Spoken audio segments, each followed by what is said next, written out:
Now, Trump and the Patriots, they have been bringing the economy back online. Now, we know the deep state, the mainstream media, the corrupt politicians, they don't want this system online. Remember, their entire plan was to keep the economy shut down until the elections. But the opposite is happening. Trump already started the process. People are starting to open up their businesses, and what are we seeing? We're starting to see all the numbers start to reverse here.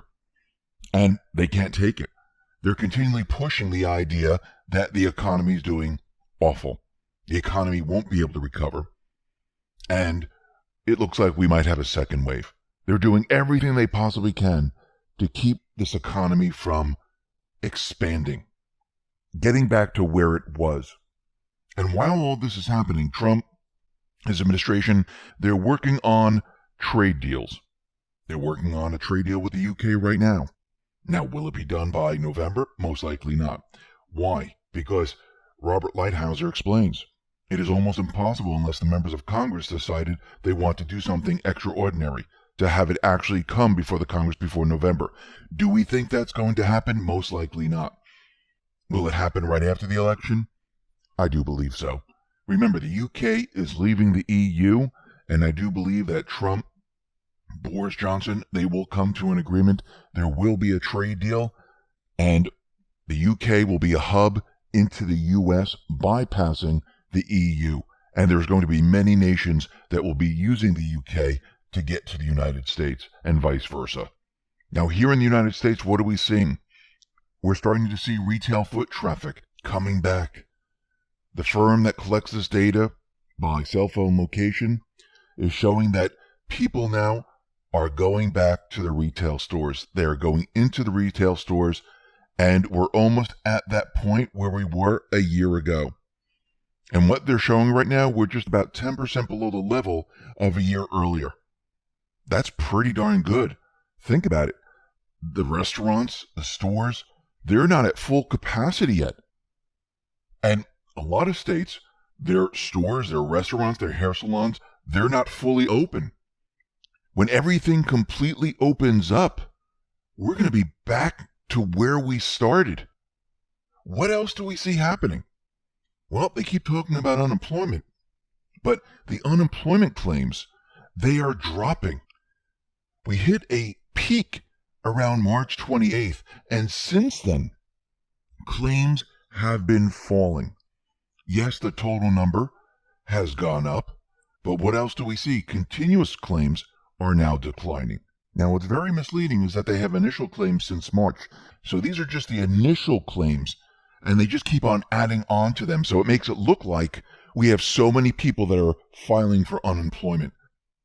But when you look at continuous claims, that is now declining. When you look at weekly new claims, that is falling very, very rapidly because people are going back to work. So just like we said, this economy, the world economy, was artificially shut down. When you reopen it, what happens? People go back to their jobs. Yes, there might be some businesses that had to close down. Trump and the Patriots, they tried to stop this with stimulus money going to certain businesses, but still certain businesses, they couldn't make it. But for the majority, we're starting to see everything open up again. We're starting to see retail traffic. We're starting to see jobless claims fall. The economy is now coming alive again. We're also seeing mortgage applications. They have spiked to 8% in mid-June. I mean, think about what's going on right now. There is a huge amount of pent-up demand. People are going out there saying, I want to get rid of the house. I want to refinance. If I'm refinancing, that means I'm getting a lower interest rate. I have more money in my pocket, which means I can go out and buy an automobile. Everyone's going back to work. They're receiving a paycheck again. This is happening all over the country now, and we're not completely fully open. If you look at restaurants, if you look at stores, they're still counting the number of people that are in their business. Soon, when they don't have to do that anymore, that should be very, very soon, we're going to see these numbers skyrocket. And because of stimulus and additional tax cuts and deductions and deregulation and everything else, we're going to see things really take off like we've never seen before. And what's very interesting is that applications for mortgages in the United States, as we know, they increased by 8% over last week. But when we look at the applications, they're 21% higher than the same period last year. That's a lot of pent-up demand where people are like, okay, let's do this. Everyone's been sitting idle, and now everyone's getting out there, and they're going out to restaurants, to shops. They're refinancing. They're looking for a new home. They're looking for an own automobile to purchase. The rates are coming down, and people are actually out there doing things.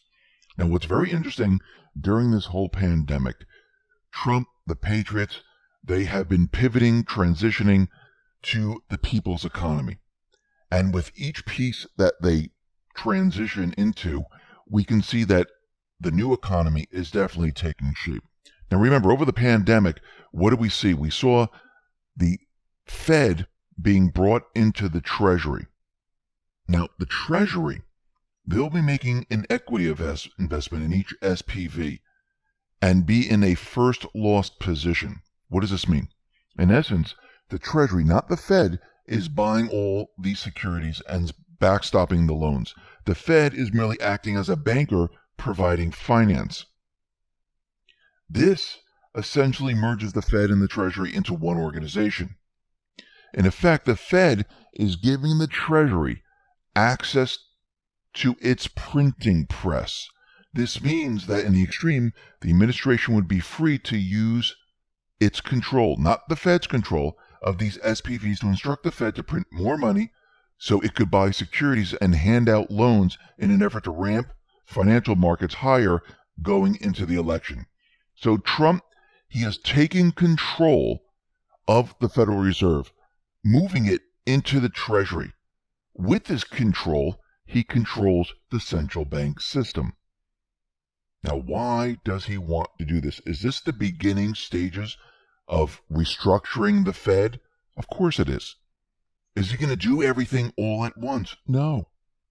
He needs to take this one step at a time. But with the pandemic, with the National Emergency Defense Production Act, it allows him to do things that he wouldn't be able to do before.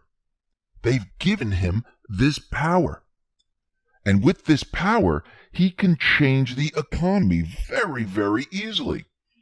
This is why he's talking about tariffs or removing tariffs or placing tariffs on other countries to get some of the small businesses here back online.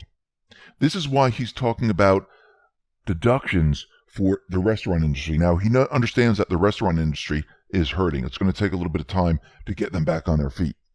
Same thing with hotels. And this is why he's looking for deductions. This is why he's looking for payroll deductions. Tax deductions, I should say. This is why he's looking for deregulation. He's going to take all these businesses that are struggling right now. He's going to allow them to get back up on their feet and then to expand. This is the plan. It's not about just bringing the economy back online. It's about bringing the businesses back online, but allowing them to flourish afterwards, not to bring them back to exactly where they were.